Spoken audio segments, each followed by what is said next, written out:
Congressman Wolf, how significant of an issue is religious persecution abroad? Persecution of people of faith is at the highest level I think it's ever been. And you look at Iran, you look at Syria, you look at Vietnam, it is spreading all over the world. And the world are looking to us. You go to China, the Christians in China believe that we will always advocate for, and they're somewhat confused that this administration isn't. Is there not a correlation between our silence abroad and what's happening here at home? There is. I think we're losing our religious freedoms here. So we in the church are partially responsible. The Christians are the one who ended segregation. The Christians are the one who ended slavery. The Christians are the one who feed the poor and the hungry. The Christians are the one that are in the prisons. So we have to be more of an advocate for, but I think some of it is our own fault. We in the church are silent.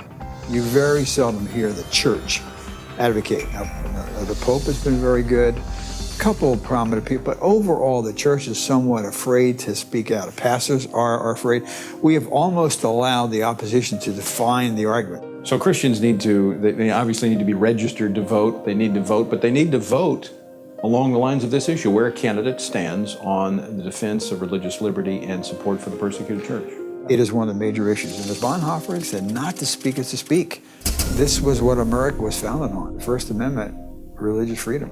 We need Bonhoeffers, we need Martin Luther Kings, we need people like this. And frankly, some people in the church may have to go to jail. And that would wake up America. That would literally wake up America. If they arrested a cardinal, if they arrested a bishop, if they arrested a prominent pastor. Congressman Wolf, if I'm hearing you correctly and summarizing, if you're speaking to Christians out there across America, it is time to have the courage to act. It is time. We're frankly beginning to lose our freedom here.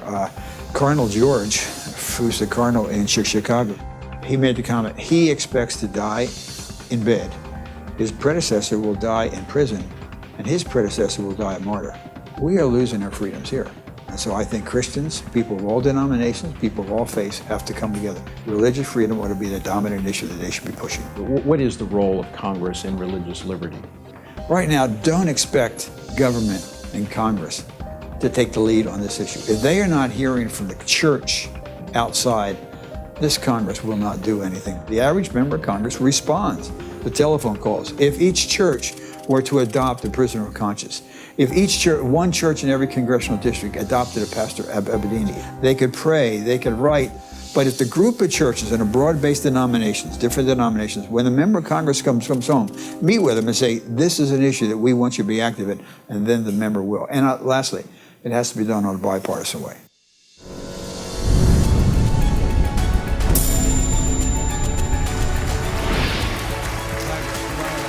Sobering message from Congressman Wolf, and I think we cannot lose the connection between the growing persecution of Christians abroad and the growing hostility and intolerance toward Christianity here at home.